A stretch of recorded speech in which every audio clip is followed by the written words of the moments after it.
Hi. Here's a graphic organizer that's going to help us understand the 5 parts of a sentence.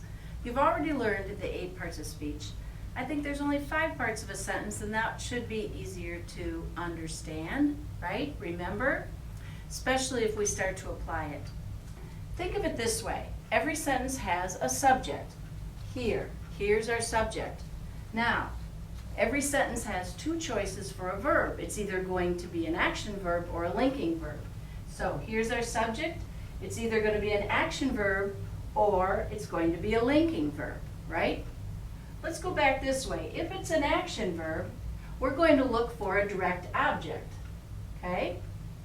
If the sentence has a direct object, we're going to look for an indirect object. But here's the trick. The indirect object, if there is one, will be in front of the direct object. I know, sounds a little confusing, but when we start looking at a real sentence, I think we'll make sense of it. Now, if our subject has a linking verb, then we're going to look for a subject complement. That is something that complements the subject and gives us more information about it. Let's use an example because, of course, that helps us really understand what we're talking about. Let's say,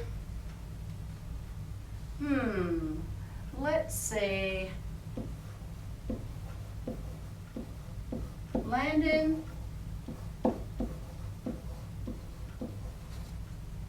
threw the ball. Okay? Landon is our subject, right? Noun, verb, adjective, article, and noun. Everybody follow? Of course you do. So Landon is our subject because this is who or what is it all about? It's all about Landon, right? So here's Landon. He is our subject. Now, he threw. Is that an action verb or a linking verb? It's an action verb. So this is the direction we're going. Landon threw. Now what we have to do is we have to ask ourselves, is there a direct object? The way to know whether there is one or not is to ask the question, Landon threw what? If there's a clear answer to that, then we have a direct object. Landon threw what? He threw the ball. So ball is our direct object. See?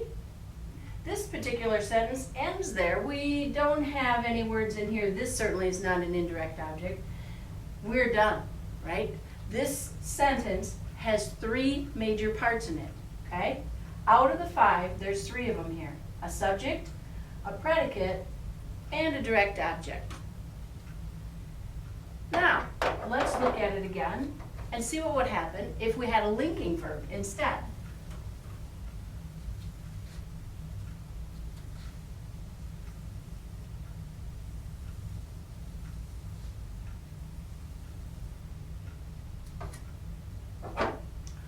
A linking verb. How about if we say,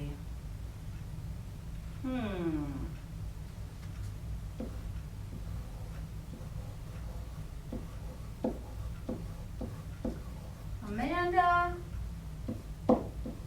is kind. We have a noun, we have a verb, and we have an adjective. Okay? Let's apply it. Who or what is this all about? It's all about Amanda. She is our subject.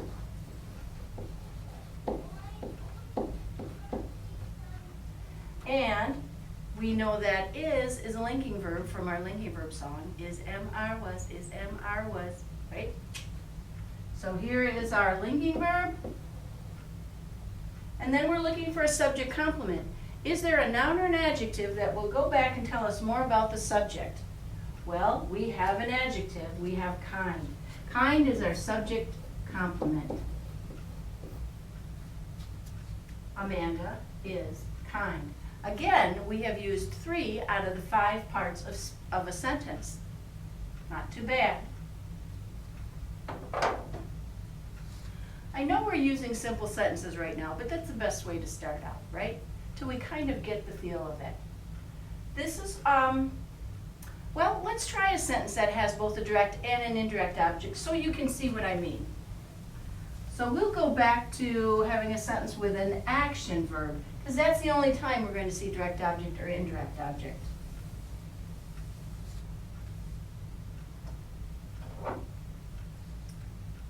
Let's go with, Landon threw the ball before, so this time let's have, M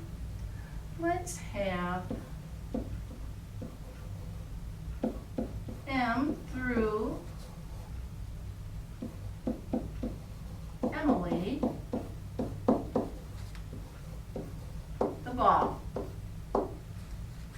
Okay, we have a noun, we have a verb, we have a noun, we have an adjective, article, and we have a noun. All right?